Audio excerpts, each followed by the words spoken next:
આશરે દોઢેક વર્ષ પહેલા ખેબ્રહ્મા નગરપાલિકાનું રિનોવેશન કરવામાં આવ્યું. તે સમયે બિલ્ડિંગના કલરકામ સાથે ફર્નિચર પણ નવું બનાવવામાં આવેલ હતું અને જૂના ફર્નિચરનો નિકાલ નહીં કરાતા હાલ એક ખૂણામાં નાખી દેતા નગરપાલિકાને નુકસાન વેઠવાનો વારો આવ્યો છે. ખેબ્રહ્મા નગરપાલિકા તંત્રે આશરે 1.5 કે 2 વર્ષ પહેલા બિલ્ડિંગનું કલરકામ કરાવ્યું હતું. સાથે દરેક કર્મચારીઓ માટે નવીન ચેમ્બર પણ બનાવવામાં આવ્યા હતા. પહેલા દરેક કર્મચારીઓ એક જ હોલમાં બધા કર્મચારીઓ માટે અલગ અલગ ટેબલ ખુરશીઓમાં સાથે બેસતા હતા અને અરજદારોને એક જ હોલમાં કામ થતું હતું. પણ હાલના સમયમાં અરજદારને કામ માટે અલગ અલગ ચેમ્બરમાં ભટકવું પડે છે. પણ જ્યારે નવીન ચેમ્બર નવા ટેબલ બનાવવામાં ત્યારે નવા જ લાખોના ખર્ચથી થોડા વર્ષ પહેલા બનાવેલ ટેબલની હરાજી કરીને નિકાલ કરવાને બદલે ગલોડિયા રોડ પર આવેલ વોટર વર્કસની બિલ્ડિંગમાં એક રેતીના ઢગલા પાસે ખડકી દેવામાં આવ્યા છે. જ્યારે ખેબ્રહ્મા નગરપાલિકા કચેરીએ નવા શણગાર સજાયા છે, તેમાં સચિવાલયની ચેમ્બરોને ઝાંખી પાડી દે તેવી ચીફ ઓફિસર અને એન્જિનિયરની ચેમ્બર બનાવવામાં આવી છે અને જૂના ફર્નિચરની હરાજીથી નિકાલ કરવાને બદલે એક ભેજવાળી જગ્યા પર ખડકી દેવામાં આવ્યા છે. જ્યારે ભેજવાળી જગ્યા પર અમુક સમય થશે એટલે પ્લાયવુડ તથા સનમાઇકા ઉખડી જશે ત્યારે તેને સળગાવવા સિવાય કોઈ છૂટકો નથી અને હાલ પણ કબૂતરોની ચરકથી બગડી ગયેલ જોવા મળી રહ્યું છે.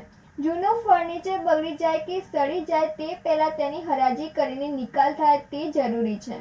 આવા નવીન થયેલ કામોમાં જો ગાંધીનગર સ્થિત નગરપાલિકાનો મ્યુનિસિપલ કમિશનર અથવા તો સ્ટેટ વિજિલન્સ તપાસ હાથ ધરે તો વધુ ભોપાળા બહાર આવે તેવી શક્યતા નકારી શકાતી નથી. ભરત ચૌહાણ સાથે નંદિની જોશી, સિટી ન્યૂઝ ખેબ્રહ્મા.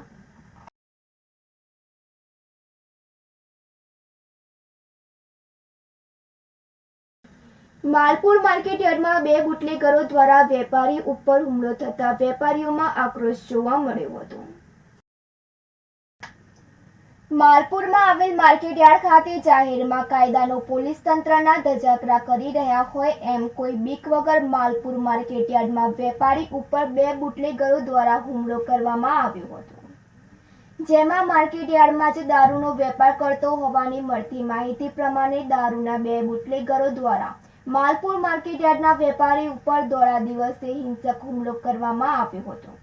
જે સમગ્ર ઘટના સીસીટીવી કેમેરામાં કેદ થઈ હતી અને વેપારી ઉપર હુમલાને લઈને વેપારીઓમાં આક્રોશ જોવા મળ્યો હતો. જેથી વેપારીઓ દ્વારા બંધનું એલાન અપાયું છે, જેમાં મોટી સંખ્યામાં વેપારીઓ બંધમાં જોડાયા હતા.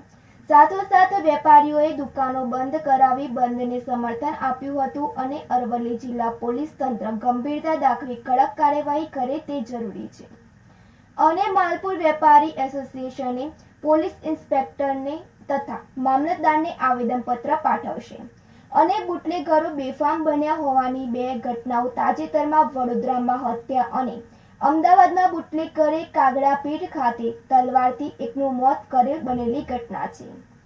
ગાંધીના ગુજરાતમાં બુટલેગરો બેફામ બન્યા છે, જેથી કડક કાર્યવાહી કરવાની વેપારીઓની પોલીસ સમક્ષ માંગ ઉઠવા પામી છે. ભરત કડિયા સાથે Tanisha Parmar, city news, Malpur.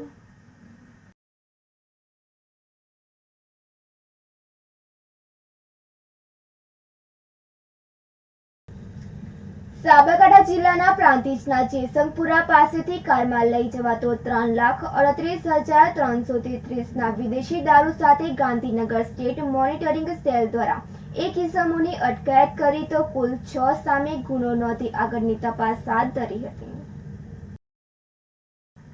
Gandhinagar state monitoring cell team Ahmedabad Himmatnagar highway Chiloda circle પાસે આવતા તેઓને ખાનગી બાતમી મળી કે એક કારમાં ગેરકાયદેસર ભારતીય બનાવટનો વિદેશી દારૂનો જથ્થો ભરેલ છે અને તે પ્રાંતિજના જેસંગપુરા પાસેથી પસાર થઈ રહી તે સમયે તેની વોચ ગોઠવી તેનો પીછો કરતા કાર ચાલક ભાગી ગયો હતો.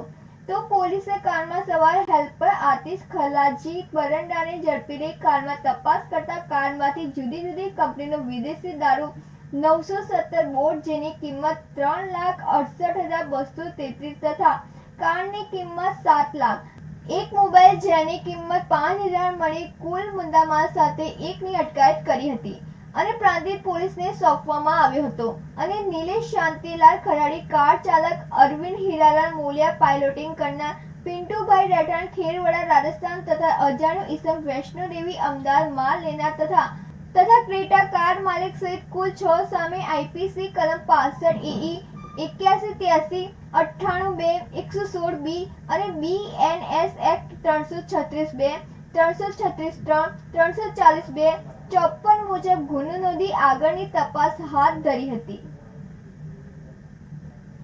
રમેશ મિસ્ત્રી સાથે નંદિની જોશી, સિટી ન્યૂઝ પ્રાંતિજ.